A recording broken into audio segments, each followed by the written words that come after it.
자, 이제 오늘 함께 공부할 창세기입니다. 창세기는 이 하나님 나라 창설사이면서 하나님은 누구시고 그의 백성은 누구인가. 그래서 이 창세기는 결국은 성경의 요약이라고 할 수 있고 대여고 총론이라고 할 수 있는데 결국 성경의 핵심은 세 가지예요. 하나님, 나, 그리고 하나님과 나와의 관계. 관계는 원래는 피조물이었는데 하나님의 백성을 삼아주신 것이죠. 그것이 바로 언약입니다. 우리는 언약 백성이에요. 그래서 이 언약을 통해서 하나님의 백성 되었는데 예수의 피값으로 사시면서는 이름이 바뀌어서 이제 하나님은 아버지가 되시고 우리는 그의 아들이 되었습니다. 그런데 아들이 양자예요, 양자. 그래서 우리의 양자됨이라고 하죠. 그 다음에 이제 그리스도와 한 몸이 되면서 하나님은 신랑이 되시고 우리는 신부가 됐죠. 그리고 이제 한 몸이기 때문에 한 몸에는 또 질서가 있어요. 그래서 머리 되시고 우리는 그의 몸이 되어서 이런 관계를 언약인 것입니다. 언약 관계예요. 하나님은 이 언약을 은혜 언약, 쌍방 언약은 깨지면 한쪽이 깨면 깨집니다. 그러나 은혜 언약은 사람 편에서 언약을 깨뜨려도 하나님은 그 언약을 붙들고 계시기 때문에 결국 죄는 우리가 지고 죄값은 하나님이 갚으심으로 이 언약을 회복하신 거예요. 그래서 남는 것이 결국 은혜밖에 없는 거죠. 원 역사는 1장에서 11장인데 네 사건입니다. 네 사건은 성경 전체의 중요한 네 사건을 말씀하고 있는데요. 첫째는 창조, 그 다음에는 타락이죠. 타락은 결국은 죄예요. 하나님을 버리고 자기가 하나님처럼 되고자 하는 탐욕에서 나온 거죠. 타락하면 하나님은 공의의 하나님이기 때문에 공의를 충족시키시기 위해서 심판하실 수밖에 없어요. 심판. 그리고 하나님은 또한 사랑의 속성 때문에 우리를 구원하십니다. 그래서 결국은 구원을 향해서 하나님의 구속사는 가고 있는 것입니다. 그 다음에 이제 구속사를 말씀해 주시는 건데 이것은 12장에서 50장입니다. 이 구속사는 네 사람에 대한 이야기를 통해서 전달해 주고 있는데 첫째는 아브라함이 12장에서 23장, 그 다음에 이삭에 대한 이야기가 24장에서 27장, 야곱에 대한 이야기가 28장에서 36장, 그리고 요셉에 대한 이야기가 37에서 50장인데 사실은 이 요셉이 전면에 나오지만 야곱의 이야기입니다. 하나님은 이 야곱을 제일 중요하게 사용을 하셨는데요. 이 야곱은 크게 이제 변화되는 사건이 창세기 32장의 야복강입니다. 야복강 기도. 절박한 상황에서 야복강에서 이제 기도를 하게 되는데 자기가 이제 귀향하고 있는데 자기 형 때문에 도망갔거든요. 형을 속여가지고 장자권도 빼앗고 또 아버지 이삭의 축복을 가로챘잖아요. 그래서 형이 이제 아버지가 죽으면 너 가만두지 않겠다, 죽이겠다 하는 그런 결단을 하고 있었기 때문에 그를 이제 바단 아람 그 외삼촌 집으로 이제 피신을 시켰는데 20년 만에 돌아오게 되는 거죠. 하나님께서 아버지 배로 가라 그래가지고 돌아오는데 사람을 보냈더니 형이 400명의 가병과 함께 자기를 향해 오고 있다는 거예요. 이 옛날에 400명의 군대는 엄청난 숫자입니다. 그래서 야곱이 아주 그냥 어떻게 해야 될지 절박한 상황 가운데서 야복강에서 이제 기도를 할 때에 이제 천사와 씨름을 하는 내용이 나오잖아요. 그 천사와 씨름하는 내용은 그분을 이제 예수 그리스도로 봅니다. 그런데 씨름해가지고 야곱이 이겨요. 그래가지고 이스라엘이라는 하나님을 이겼다는 이스라엘이라는 이름을 받습니다. 이것이 굉장히 중요한 사건이에요. 왜냐? 기도라는 것이 뭐냐? 기도라는 기도의 정체를 우리에게 말씀해 주는 것인데 기도는 뭐냐? 하나님이 우리와 게임이 안 되죠. 그의 능력은 어마어마하시죠. 그리고 그의 뜻은 바르고 우리는 자기를 위한 그런 기도가 대부분이잖아요. 그럼에도 불구하고 하나님은 우리의 기도를 들으시고 우리에게 져 주신다는 져주시는 하나님. 하나님이 유일하게 우리에게 져주시는 것은 기도를 통해서요. 자녀에게 주신 특권인 기도를 통해서 하나님은 우리에게 져주신다 하는 것을 여기에서 보여주는 사건이에요. 그래서 기도를 통해서 하나님을 이기도록 하신 거예요. 이것은 마치 이제 자기 자녀가 정말 별로 이렇게 해주고 싶지 않고 옳지 않은 것이라도 계속 그냥 어린 자녀가 울며 불며 그냥 달라고 그러면 그거를 져주는 거죠. 그런 것과 같이 하나님도 우리의 기도, 자녀에게 주신 특권을 통해서 하나님이 져주신다. 유일하게 우리가 하나님을 이길 수 있는 유일한 방법이 바로 기도다는 거죠. 그래서 기도의 중요성을 말씀해 주시면서 이 야곱이 바로 기도의 사람이 되는 거예요. 정말 형편없는 그런 기질을 가지고 있는 야곱이 기도를 통해서 이스라엘로 변하는 거예요. 이 이스라엘은 결국은 뭐냐면 창세기 12장에 아브라함이 약속하신 3가지가 있는데 그중에 큰 민족이 되게 하겠다. 그리고 땅을 주시겠다. 그리고 복의 근원이 되게 하시겠다 하는 말씀을 주셨는데 이 큰 민족의 사명을 야곱을 통해서 이루신 거죠. 그래서 요셉은 뭐냐? 요셉은 야곱이 평생을 살면서 잔뼈가 굵었고 거의 이제 그 생활 터전에서 살아왔기 때문에 그것을 떠나서 전혀 알지 못하는 애굽으로 갈 수가 없습니다. 그래서 이 야곱을 위해서 요셉을 먼저 보내시는 거예요. 그래서 요셉이 하나님의 은혜 가운데 총리가 돼. 총리 대단한 거죠. 엄청난 거죠. 애굽의 총리가 30살에 되어가지고 그가 이제 총리가 된 다음에도 아버지께도 아무에게도 알리지 않아요. 이 요셉의 마음에 정말 그 형들을 통해서 죽이려고 했고 노예로 팔아먹었다는 거기에 대한 그 깊은 상처가 있기 때문에 완전히 그냥 관계를 끊고 살았었는데 이 총리 요셉을 통해서 이제 야곱의 아들들과 손자들 70명을 애굽으로 보내는 일을 위해서 이 요셉을 미리 보낸 거예요. 그래서 전면에 요셉이 나타나지만 결국은 야곱에게 약속하신 이스라엘, 이것이 뭐냐? 건국이에요. 건국. 하나님 나라의 건국자로 보낸 거예요. 이스라엘이라는 하나님 나라의 건국. 이것을 성경에서 이스라엘은 하나님 나라를 보고 그리고 사도행전 7장 38절에서는 광야 교회라고 말해주고 있습니다. 이 교회는 결국 하나님의 나라예요. 그래서 교회가 회복되면 나라를 예수 그리스도께서 아버지께 바치게 되는 것으로 끝나게 되는데요. 그래서 결국은 야곱 가족 70명이 애굽으로 이주해서 400년 동안 거기서 잘 먹고 생육 번성 충만하게 하는 것이 야곱이 맡은 건국 사명이죠. 그래서 70명 해가지고 400년 동안에 200만이 하나님의 나라 이스라엘이 건국되게 되는 거죠. 이 일을 위해서 이제 요셉을 먼저 보냈기 때문에 사실은 요셉은 조력자고 실제 주인공은 야곱이다 하는 것을 기억해야 할 것입니다. 이렇게 구조적으로 되어 있습니다. 이 그림은 바로 여기에서 나왔다는 거죠.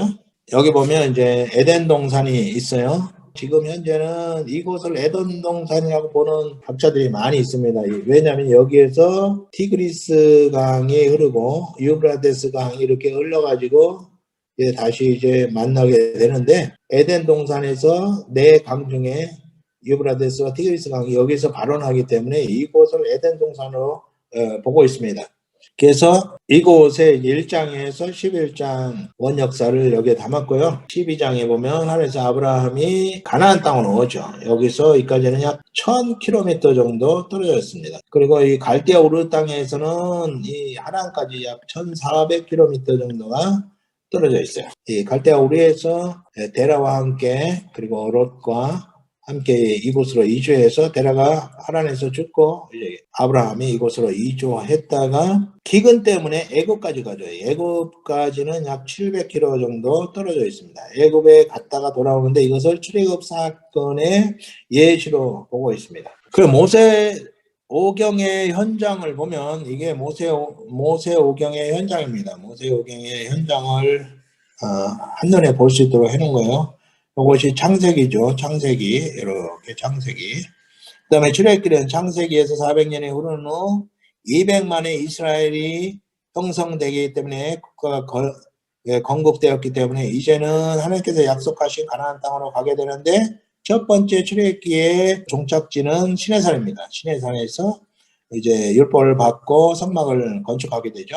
그리고 나서 이제 민수기 이제 이 땅 1차적으로는 가데스 바네아로 갑니다. 왜냐하면 가데스 바네아에서는 바로 올라가서 차지하면 돼요.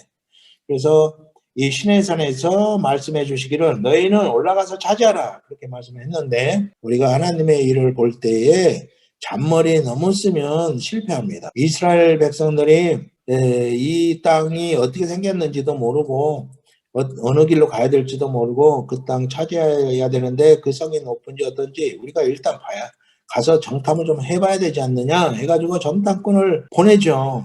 열두 정탐꾼을 각 지파에서 뽑아가지고 40일 동안 보냈는데 이들이 갔다 와가지고 성은 높고 땅은 좋기는 한데 그 거민들은 엄청나게 커가지고 그들 앞에 우리는 메뚜기 같고 그러므로 우리가 싸워가지고 이길 수 있는 확률은 제로다. 그래가지고 결국은 이 잔머리의 실패로 믿음으로 들어가서 차지하면 됐는데 실패로 인해서 여기에서 38년 6개월 동안 돌고 돌아서 20세 이상의 출애굽한 사람들이 다 죽고 나서 광야에서 태어난 20세 이하의 아이들과 광야에서 태어난 자들로 다시 한번 이제 재정비해가지고 경로를 바꿉니다. 왜 경로를 바꾸냐? 1세대는 홍해를 건너면서 하나님을 체험했지만 2세대는 홍해 사건이 없습니다. 1세대는 출애굽기 12장 6월절 사건을 통해서 피제사의 복음을 알았지만 2세대는 그런 경험이 없기 때문에 민수기에서 녹뱀 사건으로 예수 그리스도에 대한 복음을 직접 체험하게 하고 그리고 모압 평지를 통해서 들어가면서 요단강이 갈라지는 경험을 통해서 이제 그들이 홍해 사건을 경험하게 하십니다. 그래서 들어가기 전에 이제 어떻게 가나안 땅을 정복할 것인가를 말씀해 주시고 그리고 모세가 그동안 200만의 광야교회를 이끌면서 알게 되었던 하나님에 대한 모든 신지식을 다 전달해 주는 세 편의 설교집이 바로 신명기가 됩니다. 그래서 신명기 1편은 가나안을 어떻게 정복할 것인가를 말씀해 주고 있고 2편은 하나님의 말씀을 어떻게 지키고 살아야 되는가 말씀 순종에 대한 말씀이 있고 3편은 너희가 타락했을 때 어떻게 하나님께 다시 돌아와야 되는가 하는 세 편의 설교를 하시고 그리고 이제 여호수아가 들어가서 하나님의 말씀대로 순종하니까 승리하고 땅을 차지하는 내용이 여호수아서가 되겠습니다. 그래서 여호수아서의 핵심은 뭐냐면 복음 이것이 하나님의 말씀 모든 말씀이 다 복음이야. 복음을 믿고 순종하니까 승리하고 안식했다는 이 내용이 결국은 이것이 여호수아서가 되겠습니다. 그리고 이것은 성경 전체에 흐르는 하나님의 약속이에요. 그래서 이것은 하나님의 말씀이고 이것은 우리의 몫이죠. 우리가 믿고 순종해야 될 우리의 몫이고 그리고 승리와 안식은 하나님의 상급이에요. 하나님은 공의의 하나님이시기 때문에 모든 우리의 수고에 대해서 하나님께서 보상해 주십니다. 첫 번째 보상의 승리인데 승리는 하나님의 영광에 참여하는 축복인데 이것은 이 땅에서 보게 되는 것이고 요한복음 11장 40절에 내가 믿으면 하나님의 영광을 보리라 하지 아니하였느냐 이런 말씀을 해주시고 있고요. 그리고 안식은 우리가 마지막 믿음의 경주를 다 완주한 자들에게 주시는 하나님 나라 상속과 하나님 나라에서의 왕노릇 하나님의 즐거움에 참여하는 복이 되겠습니다. 그리고 이제 창세기 다음에 400년의 시간이 흘러서 200만이 이제 출애굽해가지고 시내산에서 레위기를 받고요. 이렇게 13개월이 흐른 다음에 2년 2월 20일에 이제 출발해서 민수기가 시작돼가지고 민수기가 이렇게 주어지고 그리고 신명기가 주어졌다는 내용을 이렇게 런데까지 해가지고 기록을 해놓았습니다. 하나님이 누구신가? 그리고 나는 누구인가? 하나님과 나는 언약관계이다. 이 언약은 하나님께서 은혜로 주신 것이죠. 은혜, 언약. 이것은 하나님 편에서 볼 때 하나님은 은혜로 주신 거예요. 그러나 사람 편에서 볼 때는 믿음으로 소유. 그래서 우리가 믿음으로 응답을 해야 하나님과의 관계가 이루어지는 거죠. 그래서 하나님과의 관계가 이루어져서 우리가 칭의되고 그리고 우리가 성화되고 그리고 예수 그리스도를 통해서 우리가 이제 마지막에 영화의 모습으로 완전한 모습으로 변화되는 거죠. 그래서 사람 편에서 볼 때는 믿음으로 하나님이 주신 은혜를 소유하게 되는 것이죠. 그래서 하나님 편에서 볼 때는 은혜의 언약이고 사람 편에서 볼 때는 믿음의 응답을 통해서 하나님과의 관계가 맺어지게 됩니다. 자, 이것은 창세기는 그럼 뭐냐? 창세기는 하나님 나라 창설사로서 언약적 관점에서 하나님은 누구시며 그에 대해서 누구인가를 설명해 준 책이다. 성경 66권의 총론적 관점에서 본 창세기, 그래서 창세기는 결국은 창조, 타락, 심판, 구원이라고 하는 게 좋겠습니다. 심판, 구원에 대해서 말씀해 주신 것이고 구속사의 틀은 죄, 심판, 구원이다. 우리는 죄에서 해방될 수 있는 방법이 없어요. 우리에게는 아무런 능력이 없기 때문에. 그래서 하나님께서 이 심판을 대신 받아주시고 우리를 구원해 주신 거죠. 그래서 하나님의 구원이 은혜 구원이 되는 거죠. 그래서 창세기는 1, 2장에서는 창조주와 은혜의 하나님, 언약의 하나님에 대해서 말씀해 주고 있고 두 번째 이제 3장부터는 이제 타락이 나오는데 타락이 1, 2, 3이 있습니다. 3장 6절에 선악과를 따먹는 것이 1차 타락이고 2차 타락은 셋 계열과 사람 계열, 즉 가인 계열이 함께 통혼을 함으로 육신이 되는 2차 타락이 있고 3차 타락은 바벨탑 사건으로 하나님을 또 거부하게 되죠. 이렇게 1, 2, 3차 타락이 있고 그 심판도 1, 2, 3차가 있습니다. 그래서 1차 아담이 선악과를 따먹은 것 때문에 사망이 왔고 2차 타락 때문에 대홍수로 심판하셨고 3차 타락으로 언어가 혼잡되고 이제 사망으로 사람들을 흩어버리게 되죠. 구원도 1, 2, 3차가 있습니다. 1차 구원은 이제 그리스도의 피 묻은 가죽옷으로 구원하신다는 구원이 선포되고 그리고 믿음의 피제사를 처음으로 드리는 것이 아벨입니다. 아벨. 그리고 2차는 물로 심판할 때 방주를 통해서 노아 가족을 의의 후손으로 삼으셨는데 이 방주는 바로 교회의 모형이죠. 3차 타락은 아브라함을 택해서 이제 그의 나라를 세우시는데 택하심. 이것이 이제 우리를 구원하신 것이 하나님의 선택으로 예수 그리스도의 성령 그리고 성령님의 인치심으로 우리가 구원받았다는 것이 에베소서 1장의 핵심 내용이죠. 자, 이제 원역사 1장에서 11장까지를 보도록 하겠습니다. 1장 하나님께서 그의 나라를 세우신 것이죠. 그래서 1장 창조죠. 창조. 그럼 하나님이 누구신가의 관점으로 본다면 창조주가 되시고요. 나는 피조물이었죠. 나와 하나님과의 관계는 창조주와 피조물의 관계죠. 2장은 언약입니다. 언약. 창조는 1장에서 끝났어요. 2장에서 하나님께서 안식을 취하시고 그리고 여러 가지 사건이 있지만 가장 중요한 것은 결국 피조물인 사람을 나를 하나님께서 이제 자기 백성을 삼아주셨다는 거죠. 그래서 창조주의 이름이 바뀝니다. 여호와. 그리고 나와 관계를 맺고 나서 나는 이제 그의 백성이 되는 거죠. 여호와는 언약의 하나님이라는 뜻이 되겠습니다. 그런데 언약의 하나님께서 구체적으로 구원하시면서는 구원의 하나님이 됩니다. 구원해야 언약이 회복되기 때문에 언약 회복을 위해서 하나님께서 우리를 구원하시는데 이 여호와라는 말씀은 나와 언약을 맺으신 하나님인데 성경에 6,800회 엄청나게 기록하고 있죠. 그래서 제일 중요한 성경에서 한 단어를 뽑는다면 하나님이에요. 하나님이 누구신가를 우리에게 보여주시는 내용이 성경인 것이죠. 그 다음에 중요한 것이 바로 하나님 백성된 나이죠. 나. 내가 누구인가? 내가 누군가를 나도 모릅니다. 성경에서 말해줘야 내가 누군가를 알아요. 내가 어디서 와서 어디로 가는지도 모릅니다. 내일 어떻게 될지도 모릅니다. 그러나 하나님께서 내가 누군가를 나의 정체성을 말씀해 주고 있는 거죠. 이제는 언약을 통해서 나는 하나님의 백성이 된 것이죠. 이것이 2장의 중요한 내용이고요. 근데 3장에서 타락을 합니다. 타락. 3장 6절에서 선악과를 따먹어요. 선악과를 따먹는 것이 왜 그렇게 큰 죄냐? 이것은 하나님의 절대 영역. 이것은 왕권이에요. 하나님의 왕권을 찬탈하려고 한 것이에요. 왕정 시대에 아무리 가까운 자기 아들이라도 왕권에 도전하면 그 아들은 죽는 거죠. 그래서 타락에 왔을 때 하나님이 이미 타락을 아시고 계셨기 때문에 창세기 3장 15절에 십자가 프로젝트는 여자의 후손, 여자의 후손이 뭐냐?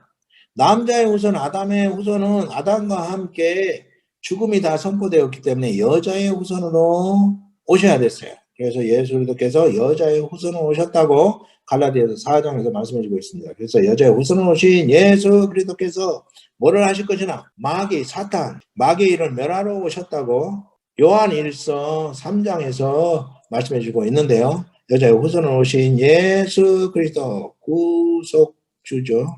예수 그리스도께서 오셔서 사탄의 머리를, 뱀의 머리를 상하게 하실 것을 말씀해 주시고, 그리고 좀 더 구체적으로는 3장 21절에 가죽옷을 통해서 가죽옷으로 뭐를 했어요? 아담과 하와의 수치를 가려 주었죠.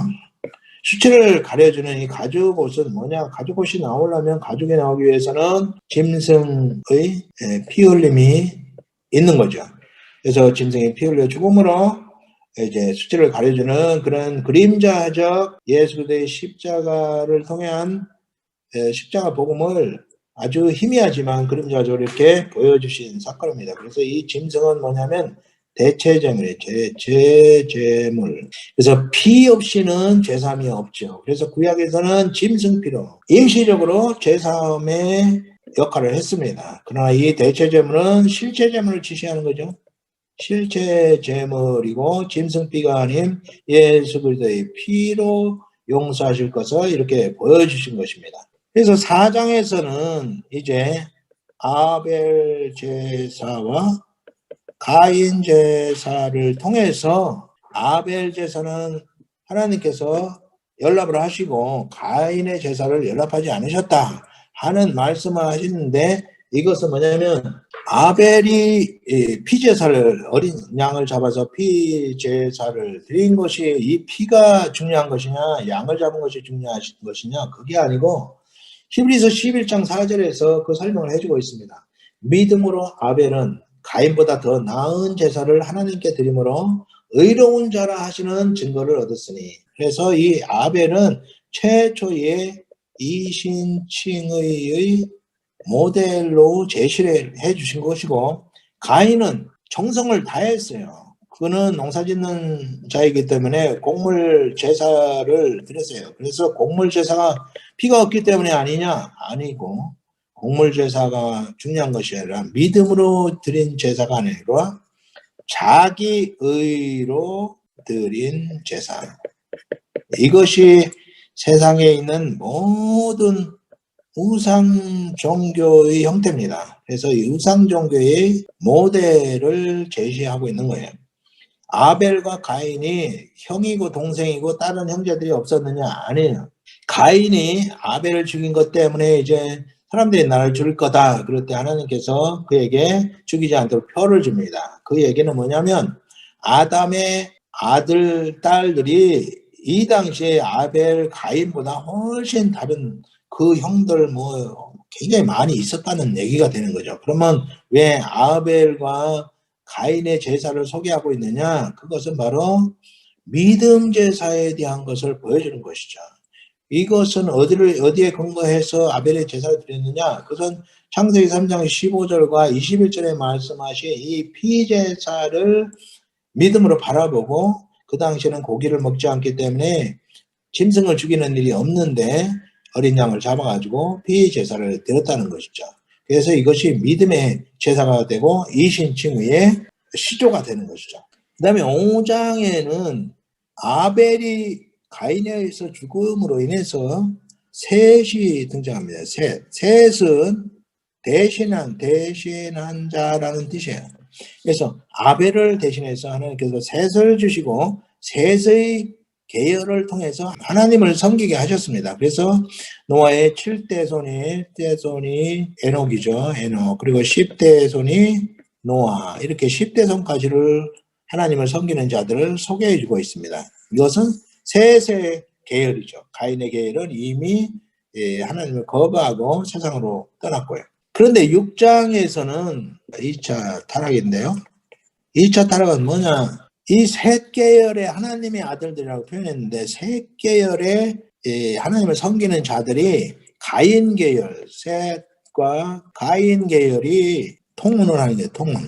서로 결혼해가지고 결국은 누구를 따라가느냐? 가인 계열을 따라가는 거예요. 그래가지고 육신이 된지라 육신이 되었다고 말하고 있습니다. 육신은 뭐냐면 영혼이 없는 거예요. 영혼이 없는 상태. 영혼이 죽어버렸어요. 하나님을 버리고 육신을 따라감으로 인해서 모두가 다 타락했다는 거죠. 하나님을 섬기던 셋 계열까지도 다 타락을 해버리고 아무도 하나님을 섬기는 자들이 없게 되자 하나님께서 정말 사람을 창조한 것을 후회하시고, 이것은 인간적인 표현이죠. 하나님께서는 후회가 없죠. 후회하시고 그리고 이제 홍수로 심판하시기로 작정을 하십니다. 그리고 홍수로 심판할 때 의의 후사로 노아를 구원하시기 위해서 방주를 짓게 하십니다. 이 방주는 교회예요. 지금도 똑같이 적용이 되는 것입니다. 이 교회는 결국은 하나님의 백성을 살리기 위한 하나님의 방주, 피난처가 되는 거죠. 그래서 120년 동안 지었다는 것은 120년 동안 노아가 방주되어 있는 것을 보고 노아가 설명을 했겠죠. 이것은 하나님께서 홍수로 다 심판하실 것이다. 그 심판의 메시지를 듣고도 아무도 회개하지 않죠. 결국은 이제 홍수를 통해서 40일 주야를 비가 오고 150일 동안 물이 차고 150일 동안 물이 빠지고 그리고 땅이 마른 다음에 375일 만에 방주에서 나오게 됩니다. 그래서 노아 가족 8명이 새로운 인류를 이제 시작하게 되는 거죠. 근데 8장에 보면 노아가 얼마나 의로운 자인지 바로 나와서 번제를 드립니다. 번제. 이 짐승 피로 드리는 번제. 이것은 바로 아벨의 제사와 동일한 것입니다. 그래서 짐승 피로 제사 드리는 것을 보고 하나님께서 9장에 하나님의 보상이죠. 무지개 언약을 통해서 하나님께서 보상을 하십니다. 이 번제, 구약의 제사는 다 신약으로 말하면 예배죠. 예배는 뭐냐? 예배는 신앙 고백이에요. 신앙 고백.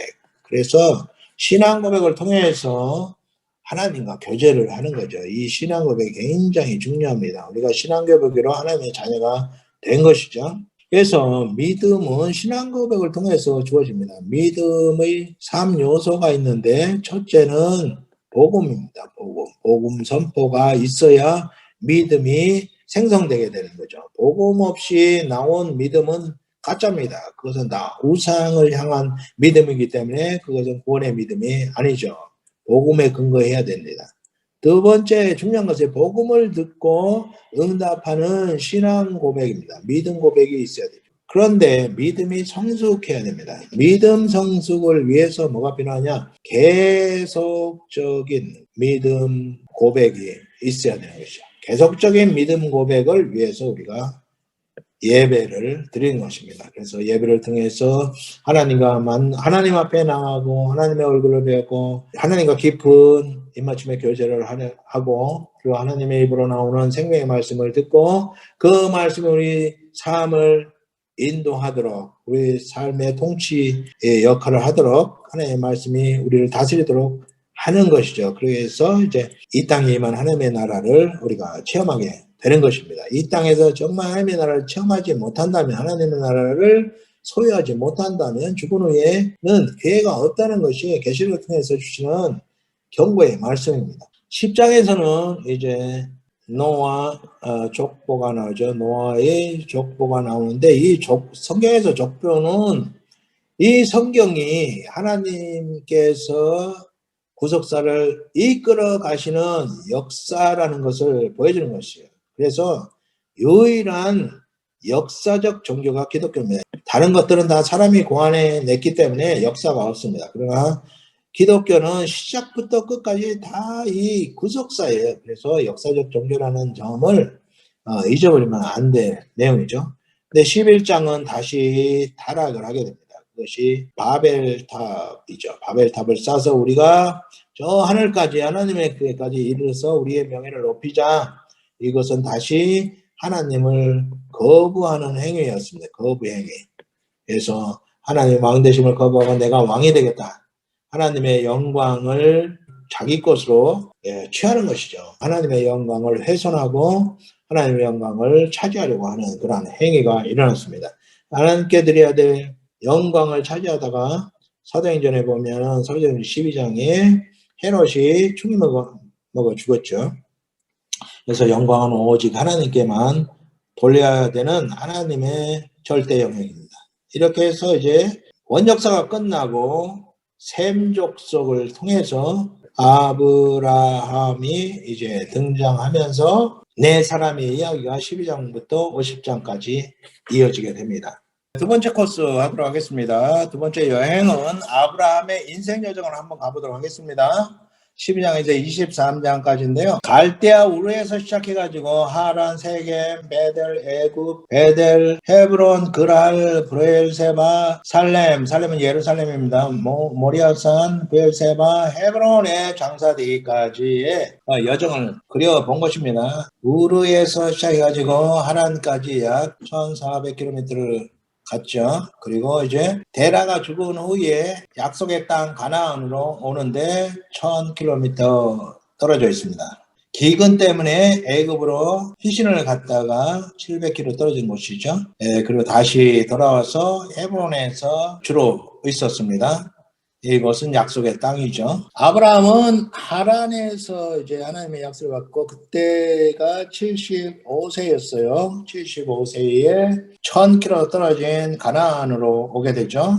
가나안 땅, 여기가 가나안이죠. 가나안 땅에 왔다가 기근 때문에 애굽에 갔다가 다시 돌아오게 되는데 애굽에서 부인이 이제 너무 이뻐가지고 부인 때문에 자기가 죽음을 당할지 모르니까 누이라 하라 그래가지고 얼마나 이쁜지 바로 왕에게까지 이제 가게 됐는데 그를 취하려고 할 때에 하나님께서 아브라함을 지켜주십니다. 하나님께서 지켜주지 않았다면 거짓말한 나그네를 그냥 바로 즉석에서 목을 칠 수 있었겠죠.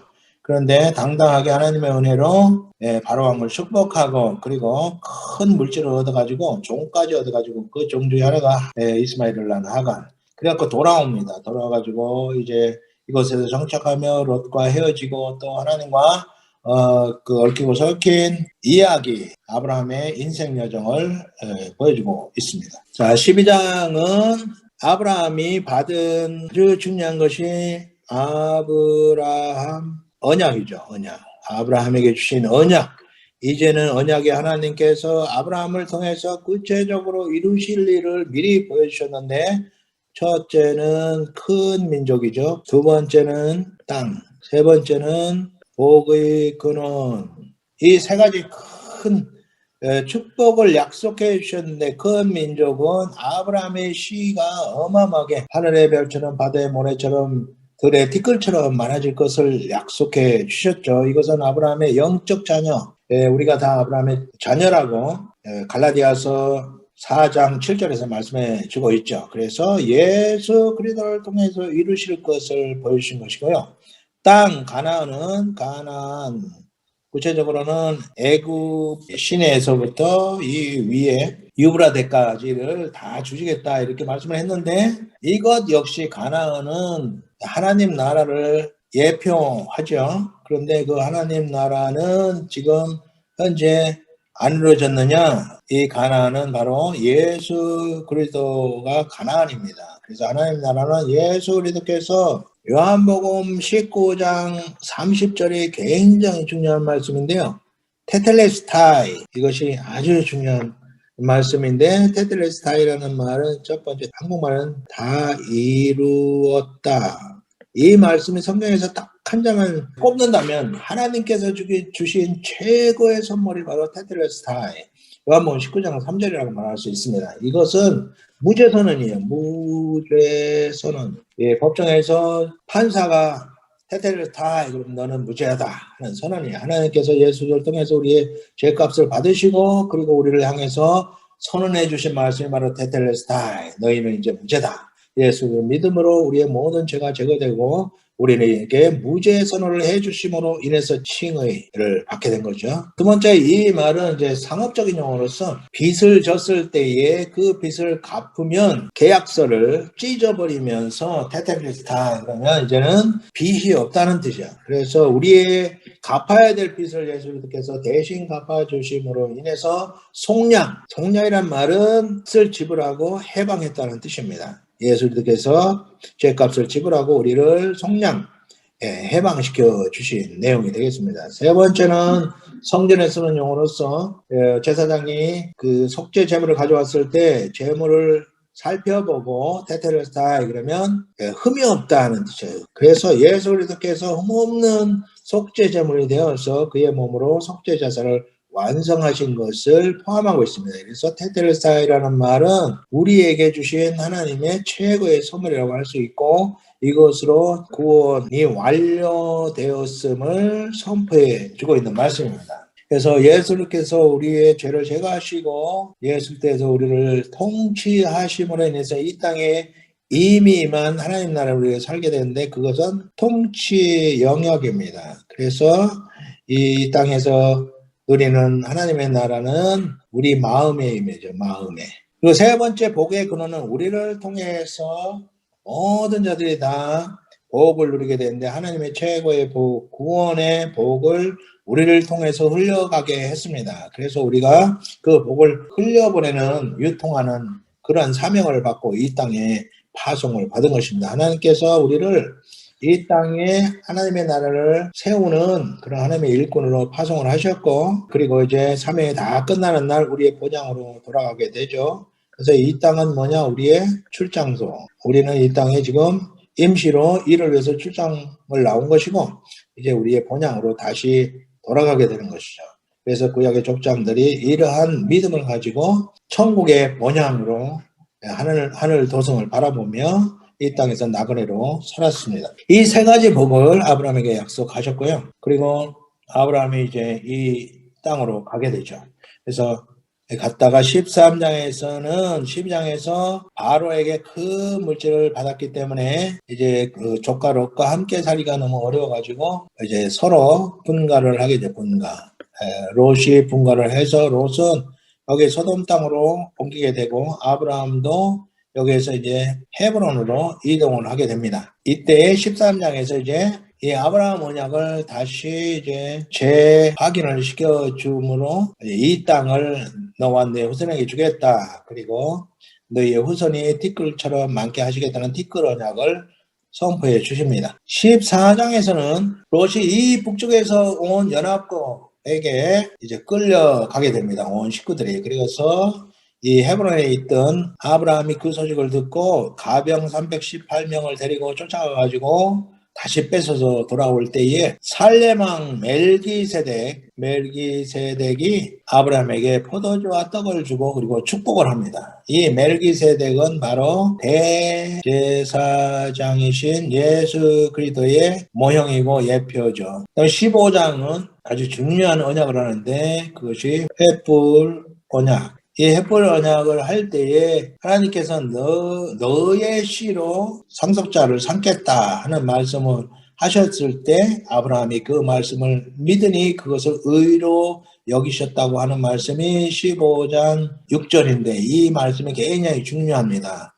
그래서 아브라함은 어떻게 의롭다함을 얻었느냐? 칭의죠. 하나님의 말씀을 믿음으로 의롭다고 여김을 받았고 그리고 횃불 언약을 통해서 확신을 시켜주는 거죠. 횃불 언약. 그래서 3년 된 염소, 양을 잡아가지고 그것을 쪼개고 또 집비둘기, 들비둘기를 쪼개가지고 놀아. 가지고 그 쪼갠 고기 사이로 하나님께서 건너가십니다. 그래서 이 언약의 확실성을 이제 보여주는 것이죠. 그러면서 이제 너희가 이 땅으로 다시 들어오는데 400년 동안 종으로 살다가 다시 들어올 때 큰 재물을 가지고 이 땅으로 다시 돌아오리라 하는 말씀을 해주시고 이 말씀이 바로 출애굽기로 성취가 됩니다. 16장에는 이 15장에서 말씀을 해 주셨는데 아브라함의 씨로 상속자를 삼을 것이라 말씀해 주셨는데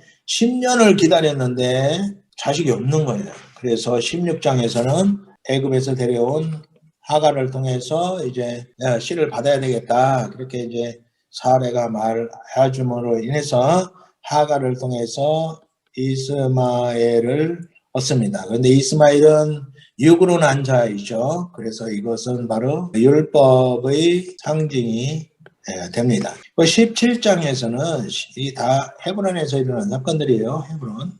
17장에서는 할례 언약이 있습니다. 할례 언약. 이 할례 언약은 피 언약. 이것은 하나님 백성됨의 표죠. 그래서 하나님의 백성 되었다는 할례 언약을 주셨는데 이 할례 언약은 피 언약이죠. 이것은 바로 예수 그리스도의 십자가 피로 성취가 됩니다. 그래서 이 구약의 할례 언약이 예수의 피로 성취하실 십자가 보혈을 성취하실 언약의 예표였죠. 그리고 이 할례 언약을 받은 것이 구원을 이루는 것이라고 할례파들이 이렇게 주장했는데 이 구원은 15장에서 하나님께서 이신칭의 의롭다고 인정해 주신 다음에 23년 후에 일어난 사건이에요. 23년 후에 아브라함을 하나님 백성됨의 표로 주신 것이지 구원의 조건으로 주신 것이 아니라고 이것을 이제 로마서 4장에서 말씀해 주고 있죠. 로마서 4장. 아브라함 증거죠. 이것은 구원 증거가 됩니다. 18장은 아주 중요한 장인데 18장은 아브라함의 장막에 임한 크리스마스. 이것이 굉장히 중요한 장이에요. 아브라함이 17장에서 다시 이제 아브라함이 아브라함으로, 결국에 아버지로, 사레가 사라로, 결국에 어머니로, 그리고 이삭을 낳게 될 것을 말씀해 주셨는데 그것을 안 믿어요. 안 믿으니까 18장에서 예수 그리스도께서 두 천사와 함께 세 사람이 아브라함의 장막에 찾아와서 아브라함의 대접을 받고 아브라함과 이야기를 하고 그리고 다라에게서 이삭이 태어날 것을 말씀해 주십니다. 이 이삭 탄생은 뭐냐면 이삭은 성령으로 난 자예요. 이 하갈이 난 이스마엘은 육으로 난 자고 율법의 상징이고 성령으로 난 자가 바로 예수 그리스도시죠. 예수 그리스도께서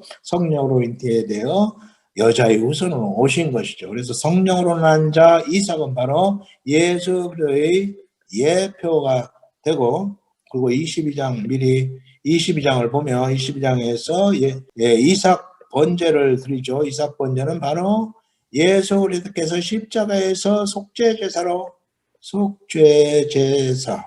드리실 것을 미리 말씀해 주신 것이죠. 히브리서 10장 8절에 보면 한 몸을 예배하셨다고 그러는데 이 바로 하나님께서 성령으로 난 자 이삭이 예수의 하나님께서 예배하신 한 몸 세상 죄를 지고 가는 어린 양으로 구약 아브라함에게 이렇게 보여주신 거예요. 그래서 아브라함은 예수 그리스도께서 직접 그 장막에 찾아오셔서 성령으로 날 자에 대해서 말씀해 주심으로 인해서 이 아브라함은 그때를 기다리며 즐거워했다고 말하고 있는데 요한복음 8장 56절에 보면 아브라함이 내 때를 즐거워하다가 보고 기뻐하였다라는 말씀을 해주고 있습니다. 이 말씀이 굉장히 중요한 말씀이 되겠습니다. 그리고 19장에서는 이제 소돔 고모라를 심판하실 것을 말씀해 주심으로 인해서 18장에서 말씀해 주실 때에 거기에 이제 조카 롯이 살고 있었죠. 그래서 50명이 의인이 있으면 어떻게 할 겁니까? 45명, 40명,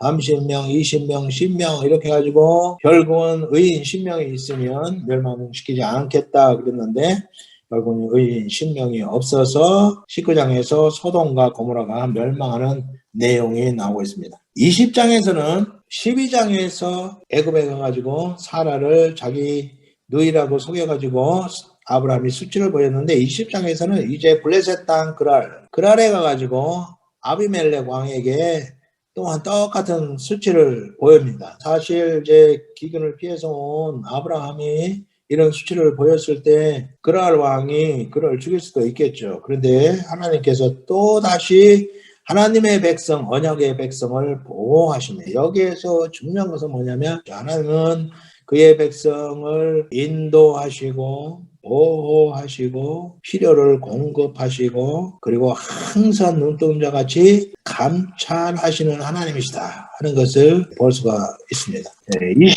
21장에서 드디어 부엘사바에서 이삭이 탄생합니다. 이삭이 탄생함으로 인해서 성령으로 난 자가 되고 약속의 자녀가 되는데요. 왜냐? 아브라함은 이미 남자로서의 생식기능이 끝났고 사라 역시 생식기능이 끝났기 때문에 그들로서는 도저히 가능성이 없는 것을 하나님께서 약속을 주신 것을 이제 성취하시는 일인데 그것이 바로 성령으로 난 자라는 것이죠. 그런데 그 이삭을 100세에 낳은 이삭을 22장에서 이삭 번제로 드리라고 그래가지고 여기가 바로 모리아산 예루살렘입니다. 여기에서 이삭을 번제로 드리게 됐죠. 근데 여기서 중요한 것이 뭐냐면 아브라함은 이삭을 드리려고 이제 그를 잡으려고 했습니다. 근데 하나님께서 됐다. 이미 내가 받았다고 말씀하시면서 순양을 준비하시죠. 여기에서 중요한 것이 뭐냐면 완료형 분사라는 것입니다. 이 완료형 분사는 믿음 안에서 이미 아직 이루어지지 않은 것을 이미 이룬 것으로 아직 보지 않은 것을 이미 본 것으로 믿는 믿음 안에서 이루어지는 특별한 것을 설명하는 건데 이 완료형 분사를 통해서 하나님은 아브라함이 이삭을 직접 죽여서 번제로 드린 것은 아니지만 하나님 편에서는 이미 받았고 아브라함도 아직 실제적으로는 이삭을 드리지 않았지만 아브라함도 믿음 안에서 이미 드린 거예요. 그래서 완료되었다는 것이죠. 하나님은 이삭을 받았고 아브라함은 이삭을 드렸고 그래서 이제 실제적으로는 순양을 준비해 가지고 번제를 대신하게 했는데 이것을 이제 여호와 이레라 여호와께서 준비하셨다. 이 여호와께서 준비하신 것이 바로 세상죄를 지고 가는 하나님의 어린 양이고 하나님께서 예비하신 한 몸이 되는 것이죠. 이것이 바로 예수 그리스도가 되는 것입니다. 그래서 이삭 번제는 바로 예수 대의 십자가를 예표하고 있다 하는 것이 중요한 내용이 되겠습니다. 네, 23장은 사라의 죽음입니다. 사라 죽음. 127세에 죽어서 헤브론의 가족묘지에 묻히게 되죠. 아브라함에게 유일하게 준 땅이 묘지입니다. 헤브론에 있는 묘지를 은 400에 사가지고 유일하게 매장지를 산 것이 아브라함, 이삭, 야곱에게 약속하신 땅의 실제적인 소유로 받은 전부입니다. 24장에는 이삭 결혼, 리브가와 결혼하죠. 그리고 25장에는 결혼하니까 40세에 결혼했는데 60세에 쌍둥이 아들을 낳는데 에서와 야곱을 낳죠. 근데 야곱이 장자권을 빼앗지 않으려고 에서의 발꿈치를 붙잡고 나왔다고 합니다. 에서는 털이 많아서 생긴 것이고 야곱이 에서를 속여가지고 붉은 팥죽으로 장자권을 빼앗음으로 인해서 에돔 북다는 이름의 에돔이라는 이름을 갖게 되고요. 야곱은 아주 그냥 사기성이 농후한 사기꾼으로 그렇게 살게 됩니다. 26장은 기근 때문에 이제 그랄 땅으로 피해가지고 그랄 땅에서 하나님께서 언약을 주시는데 이 언약은 아브라함 언약의 상속이에요. 상속. 그래서 여기에서 똑같이 아브라함에게 약속했던 것처럼 큰 민족, 땅, 그리고 복의 근원을 말씀해 주십니다. 그리고 이 그랄 땅에 있는 동안에 16년 동안에 있었는데 100배의 축복을 경험하게 되면서 사람들이 그 아래에 있는 이방인들이 그를 미워하게 됩니다. 그래서 결국은 거기서 이제 떠나오게 되죠. 그리고 27장에서는 이제 에서에게 축복을 하기 위해서 사냥을 해가지고 별미를 가져오라 했는데 그 이야기를 듣고 리브가가 야곱을 에서로 변장시키죠. 그래서 새끼 염소를 가지고 요리를 해가지고 야곱의 손에 그 털을 이렇게 해가지고 옷도 에서의 옷을 입혀가지고 눈이 어두워서 잘못 보는 이삭에게 갑니다. 이삭에게 가가지고 축복을 가로채게 만들죠. 왜 리브가가 그런 일을 했을까? 리브가가 에서는 사랑하지 않고 야곱만 사랑했을까? 그것은 아니죠. 이것은 리브가의 믿음 고백이라고 할 수 있습니다. 리브가는 이미 큰 자가 작은 자를 섬길 것을 이미 하나님으로부터 직접 받았습니다. 그렇기 때문에 결국은 야곱이 이삭의 축복을 받아야 된다는 것이죠. 이 축복이라는 것은 그 당시에 하나님의 대리자로 축복은 하나의 예언적인 것, 예언적 축복이기 때문에 굉장히 중요합니다. 그래서 이 축복을 하고 나면 이것을 번복할 수 없어요. 야곱이 속에서 축복을 받았지만 그것이 변동되지가 않습니다. 그만큼 가장에게 준 하나님의 대리자로서의 권위가 대단한 거죠. 지금도 아버지가 자녀를 축복하는 것은 하나님의 대리자이기 때문에 그만큼 큰 권위를 갖는다고 말할 수 있겠습니다. 이 사건으로 인해서 결국은 이제 에서가 야곱을 죽이려고 하기 때문에 야곱을 피신시킵니다. 그 피신지가 바로 하란이 되는 거죠. 야곱의 여정을 보면 제4코스 28장에서 36절인데 여기 보면 헤브론에서부터 이제 하란으로 가가지고 다시 헤브론으로 돌아오게 되죠. 자, 여정을 보면 여기서 보면 2일 여기 헤브론에서 베델에 갔다가 28장이죠. 그리고 이제 헤란으로 갑니다. 하란은 도착이 29장이 되고 30장 20년을 살았고 하나님께서 돌아가라 그래가지고 돌아오게 되는데 스곳에서 9년을 머물러요. 그리고 베델에서 2년. 그래가지고 돌아오는 과정에 결국은 11년이 걸립니다. 헤브론에서 갈 때의 나이가 77세. 야곱이 77세였는데 7년을 봉사하면서 라헬을 원했는데 결국은 레아를 속에서 넣어가지고 7년을 더 일을 하죠. 그래서 첫 결혼할 때가 83세입니다. 그리고 한 번 더 했기 때문에 14년을 부인을 위해서 봉사하고 6년은 이제 머슴살이를 하죠. 그래가지고 6년의 머슴살이 동안에 엄청나게 거부가 돼가지고 이제 돌아올 준비가 다 끝났습니다. 그래서 하란에서 20년의 생활을 하고 이제 아버지 집으로 다시 돌아가게 하시는데 아버지 집으로 돌아가게 하는 것은 이제 구속사를 진행하기 위해서 하나님께서 아버지 집으로 가라고 하시는 것이죠. 하란입니다. 하란. 이 하란에 가면 아주 볼 것이 굉장히 많습니다. 제가 이 하란에 가서 이 트룰러라고 하는 이 집에 들어가 봤는데 이 하란은 보시다시피 나무가 없어요. 그래서 이 마치 조선벌 벌통처럼 생긴 이 안에 들어가면 굉장히 시원합니다. 그리고 이 하란에 가보니까 야곱이 우물에서 라헬을 만나죠. 근데 그 우물이 지금 있다는 우물. 우물이 있는데 이 우물을 이스라엘이 사가지고 이스라엘에서 관리를 하고 있더라고요. 28장은 베델입니다. 그래서 헤브론에서 이제 하란으로 도망치는 야곱이 첫 번째 돌베개를 비고 잤던 베델에서 사닥다리 언약. 이 사닥다리는 하늘과 땅을 잇는 사닥다리는 뭐를 예표하냐면 바로 중보자이신 예수 그리스도를 예표하죠. 그래서 요한복음 1장에 보면 예수님께서 이 땅에 오신 이유를 말씀해 주시는데 하늘문을 여시기 위해 오셨다고 말씀해 주고 있는데요.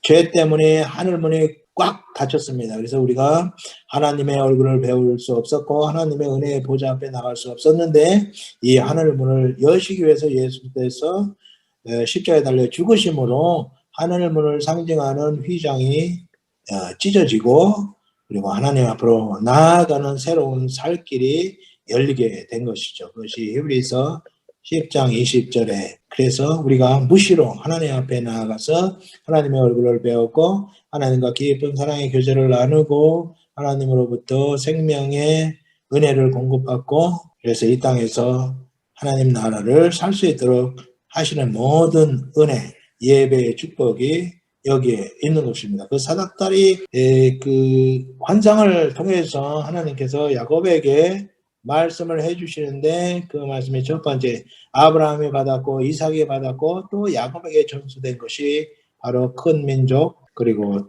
이 땅을 내게 주겠다. 그리고 복의 근원이 되게 하시겠다. 끝까지 너와 함께 하시는 임마누엘의 은혜를 말씀해 주십니다. 이 말씀을 듣고 그가 베고 있던 것을 내가 이제 무사히 돌아오면 하나님의 집으로 할 것이고 그리고 11절을 내겠다. 그래서 그 땅이 원래는 루스였는데 루스를 이제 벳엘, 베이트는 집이고 엘은 하나님의 집으로 이름을 바꾸게 됩니다.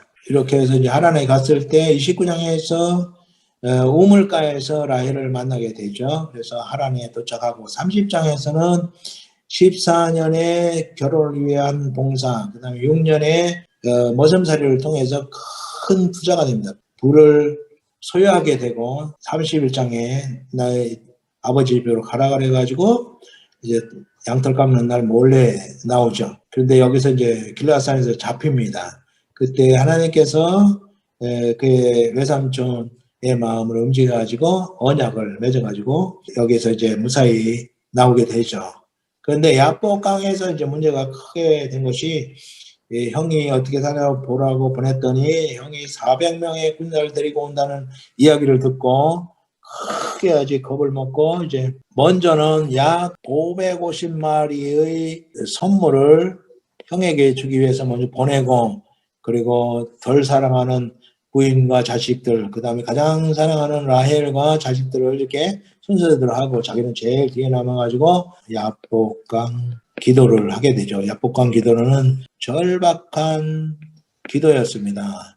그래서 이 기도를 통해서 하나님을 이겼다는 이스라엘이라는 이름을 받았죠.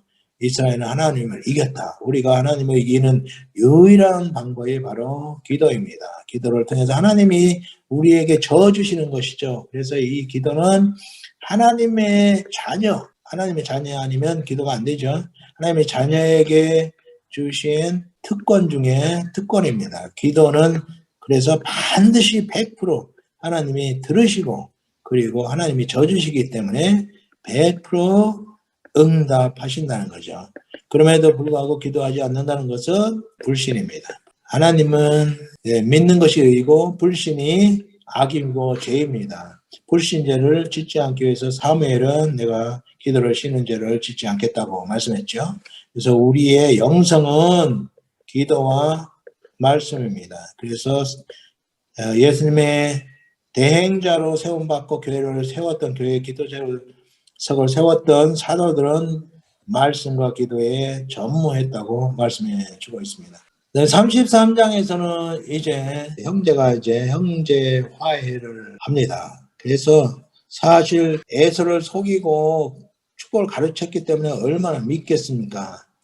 그런데 야복강에서 이스라엘이라는 이름을 받은 야곱이 이제는 변화되기를 시작합니다. 정말 진정으로 형에게 잘못한 것을 뉘우친 거죠. 그 표가 뭐냐면 형을 보자 7번을 굽히고 이 굽신거리는 것이 아닙니다. 진정으로 그가 그의 잘못을 보여주는 거죠.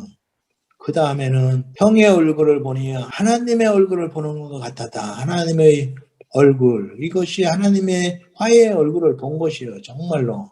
그래서 진정한 화해는 진정한 자기의 잘못을 고치는 것, 자기의 잘못을 알고 정말 마음으로 잘못을 용서를 구하는 그러한 자세가 필요한 거예요. 정말 어떤 면에서 굴욕적인 자세라고 볼 수 있지만 형 에서를 향한 이러한 야곱의 자세를 보고 형의 엉그려졌던 그 마음이 완전히 풀어지고 그리고 눈물로 서로 그냥 끌어안고 눈물을 흘리면서 화해를 하는 모습을 볼 수가 있습니다. 이러한 화해의 모습이 하나의 모델이라고 할 수가 있습니다.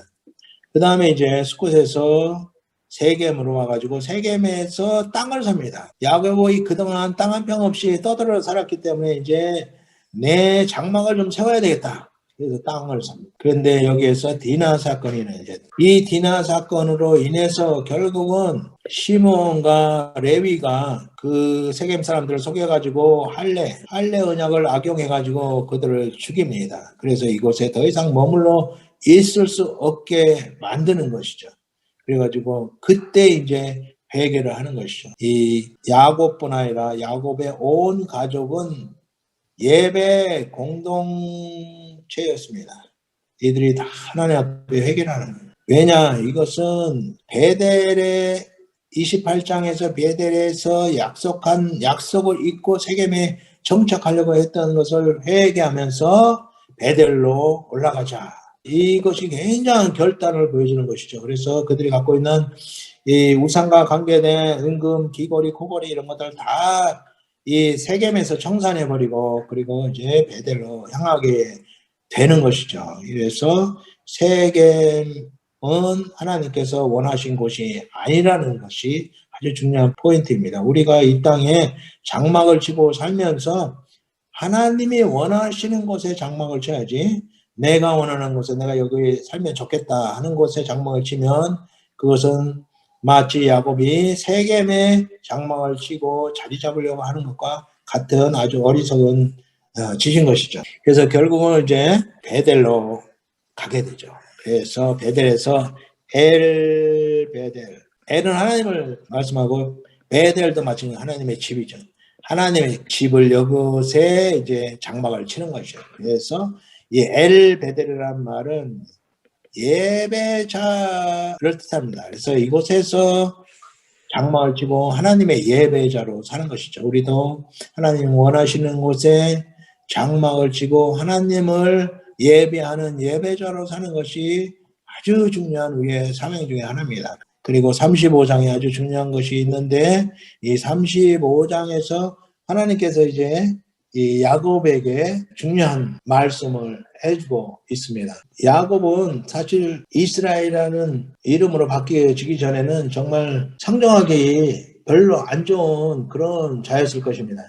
근데 이 엘베델 자기 자리를 찾고 난 다음에 하나님께서 그에게 주시는 아주 중요한 말씀이 뭐냐면 35장 11절에 한 백성과 한 백성들의 총회가라고 말씀하겠는데, 백성들의 총회는 바로 이 교회를 말합니다. 그리고 총회가 내게서 나오고 왕들이 내 허리에서 나오리라. 왕들은 바로 이들을 통해서 이루실 대리 통치자로서의 왕권을 말하게 되는 것입니다. 이러한 엄청난 축복을 35장에서 받고, 그리고 이제 결국 11년 만에 헤브론의 아버지 집으로 돌아올 때 108세였습니다. 아버지는 168세. 그래서 이곳에서 아버지가 이삭이 180세까지 살았으니까 12년을 아버지와 함께 아버지는 모시죠. 그런데 형 에서는 둘이 살기가 비좁으니까 헤브론을 떠나서 에돔으로 갑니다. 그래서 36장에서는 에돔으로 떠난 에서의 족보가 나옵니다. 야곱이 애굽으로 가서 430년 동안 사는 동안에 에서는 이곳에 이미 국가를 설립했습니다. 자, 이제 마지막으로 요셉의 인생 여정을 보도록 하겠습니다. 요셉은 이 도단에서 잡혀가지고 이 형들에 의해서 노예로 애굽으로 팔려갔죠. 그리고 이제 애굽에서 하나님의 은혜로 총리가 된 후에 헤브론에서 형들이 이제 양식을 사러 오고요. 죽은 줄 알았던 아들 특별히 사랑해서 채색옷을 입혔던 요셉을 보기 위해서 즐거운 마음으로 애굽으로 70명을 이끌고 이주하게 되면서 건국자로서의 사명을 감당하게 되는 내용입니다. 이스라엘이라는 이름을 받은 이스라엘을 건국하기 위해서 야곱을 가도록 하기 위해서 하나님께서 요셉을 먼저 보내신 것이죠. 요셉이 노예로 팔려가서 보디발의 집에 가게 되고요. 38장은 이것이 이제 유다와 다말 사건인데요. 이 다말이 유다의 며느리죠. 엘과 결혼했는데 엘이 죽었고, 둘째 아들이 또 씨를 남기지 않으려고 악을 해다 죽었고, 그래서 이제 셋째 남은 자도 죽을까봐 이제 그를 친정에 가서 있으라고 했는데, 막내 세라가 다 컸는데도 다말에게 주지 않자 다말이 이제 변장하고 유다와 이제 관계를 맺게 됩니다. 그리고 증거품으로 이제 인장과 끈 그리고 지팡이를 받게 되죠. 그리고 이제 후에 임신을 해가지고 유다가 그를 불살이라고 할 때에 인장과 끈과 지팡이를 보여줍니다. 그때 유다가 깨닫고 세라 막내가 컸는데도 너에게 주지 않았기 때문에 나보다는 네가 의롭다 하면서 이제 결국은 쌍둥이 아들을 낳게 되는데, 유다와 다말이 예수님의 족보에 기록이 됩니다. 이것은 굉장히 수치스러운 사건인데 이것을 왜 이 38장에 기록했느냐? 이것은 하나님의 시에 대한 열망이 얼마나 강한가를 첫 번째로 보여주시고, 그 다음에는 너희가 가나안 땅에 있으면 결국은 혼혈될 것이다. 그러므로 혼혈되지 않도록 하기 위해서 가나안 땅은 결국은 하나님께서 심판하실 땅인데 혼혈되지 않도록 너희를 애굽으로 이주시키는 이유를 보여주는 거죠. 애굽 이주의 첫 번째는 큰 민족인데 이것이 혼혈이 안 돼요. 혼혈이 안 되는 큰 민족이어야 되고, 두 번째는 가나안 족속들이 완전히 이제 타락해가지고 하나님께서 심판하기에 무르익을 때까지를 기다리는 것이 400년이에요. 그래서 이 두 가지 큰 뜻을 이루도록 내가 너희를 애굽으로 보낸다는 애굽 이주의 필연성을 38장에서 말씀해 주고 있습니다. 39장에는 이제 보디발의 집에서 가정 총무로 충실하게 일을 하고 있는데 보디발의 아내의 무고한 고발로 인해서 이제 결국은 옥에 갇히게 되죠. 억울하게 옥에 갇히고, 40장에는 두 관원이 옥에 들어왔는데 술 맡은 관원과 떡 맡은 관원이 들어와서 꿈을 꿨는데 그 꿈을 이제 해석을 해줌으로 인해서 술 맡은 관원은 이제 복귀가 되고 떡 맡은 관원이 죽죠. 그런데 41장에서 바로의 꿈을 꿨는데 이 꿈을 해석할 자가 없는 거예요. 그래가지고 결국은 술 맡은 관원장이 요셉을 생각해가지고 그를 추천하게 되고 바로의 꿈을 명석하게 해석을 해줍니다. 그리고 이후에 청년, 풍년과 홍련을 어떻게 지혜롭게 해야 될 것인가까지도 알려줌으로 인해서 바로가 바로 그를 총리로 세워주게 됩니다. 그래서 애굽 총리가 된 것이죠. 그래서 7년이 지나고 그 다음에 7년 흉년이 시작됐을 때에 가나안 땅에 사는 그 형제들이 처음으로 이제 형 10명이 이제 방문하게 되고 그에게 절을 하게 되면서 그가 꿈에 보았던 그런 형들의 단이 나에게 전하더라. 그것이 이제 성취가 되는 거죠. 그리고 이때 이제 이들에게 정탐꾼 누명을 씌워가지고 시몬을 잡아두고 나머지를 보냅니다. 그리고 막내 동생을 데리고 와라. 그러면 내가 믿어주겠다. 이런 조건부로 이제 보냈기 때문에 43장에 오기를 꺼려합니다. 2년 후에 이제 오게 되는데 그때는 베냐민까지 다 데리고 오니까 형제들이 이제 방문을 하게 되는 거죠. 그런데 이제 베냐민의 그 짐에다가 요셉이 잔을 숨겨가지고 결국은 이제 그들을 다시 잡아오게 되죠. 그러면서 이제 이 베냐민, 나의 잔을 훔쳐간 자는 내가 종으로 삼겠다. 그래가지고 베냐민을 붙들어 놔야 되는데 그때 유다가 내가 대신 종이 되겠습니다. 이것이 이제 히브리 문학에서 가장 하이라이트로 아주 가장 아름다운 그런 것으로 이제 이 대목을 이렇게 평가하고 있습니다. 그래서 유다가 이제 두각을 나타내게 되는 대목이라고 할 수 있겠습니다. 이 모습을 보고 사실은 이 은잔 사건은 무엇 때문에 이루어졌냐면 나를 팔아먹은 형들이 내 동생은 어떻게 취급하고 있는가를 알고 싶었던 거예요. 그래서 은잔을 숨겨가지고 동생 베냐민이 이제 종이 되게 했을 때에 그 형들이 요셉을 팔아먹었던 것을 후회하고 그리고 대신 종이 되겠다고 하는 그러한 모습을 보면서 그동안 응어리졌던 요셉의 마음이 풀렸고 이제 믿음이 생기게 된 것이죠. 그래서 45장에서 요셉이 자기를 고백하게 됩니다. 그리고 이제 그 소식을 듣고 애굽 바로가 마차를 보내가지고 왕의 마차를 보내가지고 많은 선물과 함께 그 가나안으로 다시 보내가지고 결국은 야곱이 그것을 보고 요셉이 살아있구나 이런 엄청난 왕이 타는 그런 마차 선물들을 보고 의심 없이 이제 애굽으로 향하게 되죠. 근데 46장에 또 중요한 하나가 뭐냐면 베엘세바에서 번제를 드립니다. 야곱이 번제를 드릴 때 하나님께서 다시 약속을 재확인시켜 주시고 그리고 400년 만에 다시 돌아와서 이 땅을 차지하게 될 것을 말씀해 주시면서 또 한 번의 큰 민족 땅 복의 근원 이 약속을 아브라함의 약을 다시 한번 확인시켜 줍니다. 그리고 이제 47장에서 결국은 고센 땅에 정착을 하게 되고 그리고 48장에서 요셉의 두 아들을 축복하게 되는데 이 두 아들을 요셉의 아들이니까 야곱의 손자인데 손자로 취급하지 않고 야곱의 아들로 취급을 해서 이들에게 두 지파의 분깃을 줍니다. 이것은 요셉이 장자의 분깃은 2배입니다. 2배의 분깃을 받게 되는 것이고, 유다는 통솔권을 받으면서 왕권을 받게 되고, 그리고 레위가 제사장권을 받게 됨으로 인해서 르우벤이 잃어버린 상실한 그 장자의 축복을 이렇게 나눠 받게 됩니다. 48장에서 또 중요한 사건이 하나 있습니다. 이 두 손자에게 축복할 때에 완료형 분사를 또 활용을 합니다.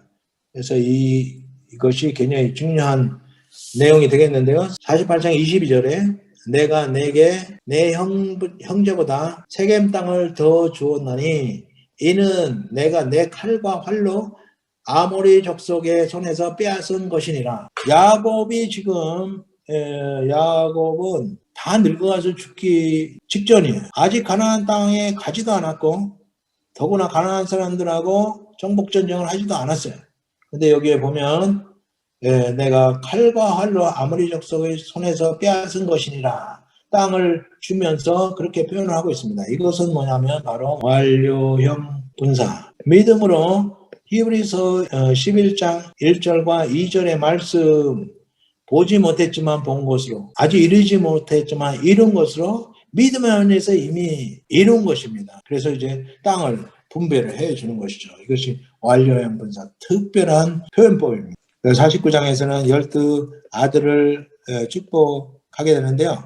그리고 50장에 이제 마지막으로 50장에서 야곱이 이제 축복을 마치고 지팡이 의지해서 기도하고 야곱이 숨을 거두죠. 147세에 죽습니다. 130세에 이민을 와가지고 17년을 살고 죽게 되는데 야곱이 이제 장사를 지낼 때에 나를 가나안 땅에 묻어달라. 막벨라 헤브론에 묻어달라고 그래가지고 요셉이 그를 이제 장사하기 위해서 가는데 그 행렬이 이런 경로를 통해서 가게 됩니다. 이 경로가 바로 출애굽 경로에서 야곱의 장사 행렬을 통해서 출애굽 사건을 미리 예시해 주고 있습니다.